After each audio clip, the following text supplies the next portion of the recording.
Imagine waking up one day to find that your student loan payment has skyrocketed from $300 to $1,500 per month. How would you manage? Well, that's the reality for millions of student loan borrowers right now. Here's why this is happening, and more importantly, what you can do to protect yourself before it's too late. Student loan borrowers who access the U.S. Department of Education website recently found this message waiting for them. The statement essentially says that a court is stopping the Department of Education from implementing income-based repayment plans. The problem is that over 12 million borrowers rely on this program to afford their student loan payments. This is a huge problem. So in today's episode, I'm going to discuss first, how we got here, second, what you need to know as a borrower, and third, what you should do to prepare. I'm Tommy Wong, a consumer finance expert with over 10 years of experience at the U.S. Department of Treasury and the Federal Reserve. I created this channel to help people make informed financial decisions. And if you're new here, hit that subscribe button for more money tips. Let's jump in. How we got here. Until now, student loan borrowers have the option of several different repayment plans. The first type of debt repayment plan is a standard repayment plan, where payments are fixed over a 10 to 20-year period. This is no different from your typical car loan or mortgage. The second type is an income-based repayment plan, or IBR. In an IBR, borrowers have a minimum payment based on a percentage of their incomes. The downside, these payments are often not large enough to cover both principal and interest, causing the loan balance to balloon. Many borrowers find IBRs attractive because they allow them to apply for forgiveness after a certain number of on-time payments, and payments can be much lower than a standard repayment schedule. Since the introduction of IBRs in 2009, student loan balances have ballooned. As of the end of 2024, $1.77 trillion of student loans are outstanding.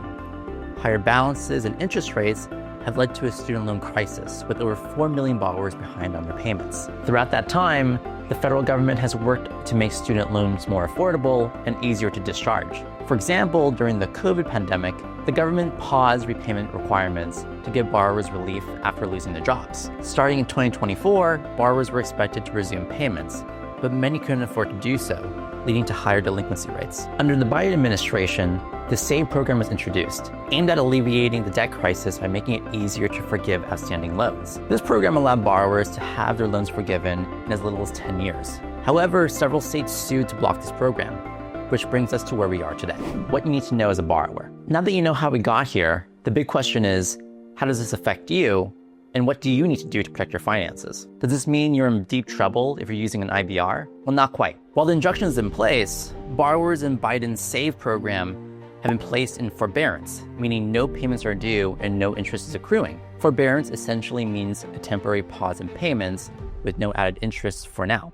However, the situation is temporary. Even though SAVE borrowers might not have to make payments now, there are still things you should do to prepare, which we'll discuss shortly. For those on IBRs like PayE or ICR, the effects are more immediate. If you're on IBR and hoping to apply for loan forgiveness in the future, you must certify your income every year with your loan servicer and the Department of Education. The issue now is that the Department of Education suspended these recertifications due to the court injunction. This essentially means that borrowers who rely on IBRs must suddenly face higher standard repayment amounts. For example, if your payment was as low as $300 per month under an IBR, it can increase to $1,500 per month under a standard repayment plan. Many borrowers have reported their payments increasing fivefold. It's important to note that if you can't recertify your income, you're still categorized in an IBR, even if you're facing these higher payments. To remain eligible for forgiveness, you must keep making these higher payments. Failing to do so not only affects your forgiveness eligibility, but also affects your credit score and credit report.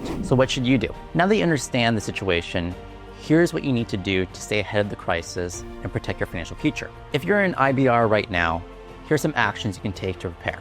First, cut down on required expenses. Focus on bills that you can reduce quickly, like your car insurance premium or phone service. These cuts will have both an immediate and long-term impact on your finances, giving you more flexibility to afford higher debt payments. Second, reduce your spending.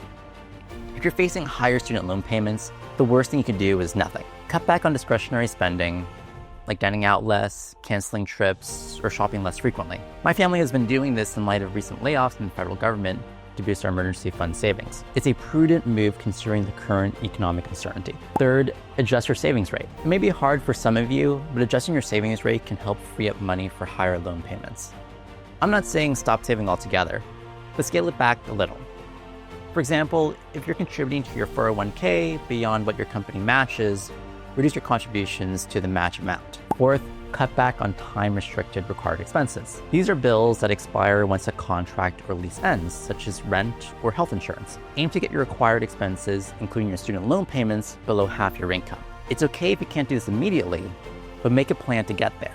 Fifth, consider extending your repayment schedule. If you choose to transition to a standard repayment plan, remember that you have the option of extending your repayment schedule. The standard schedule is 10 years. But extending your repayments to up to 20 years can help you afford the payments better. For example, a $50,000 student loan at an interest of 5% on a 10-year schedule has a payment of $530 per month. Extending the schedule to 20 years reduces the payment down to $330 per month. I did this myself after graduation, and once I could afford it, I increased my payments to pay off the loan in just 3 years. I caution, though, that you should only do this if your interest rate is below 7%.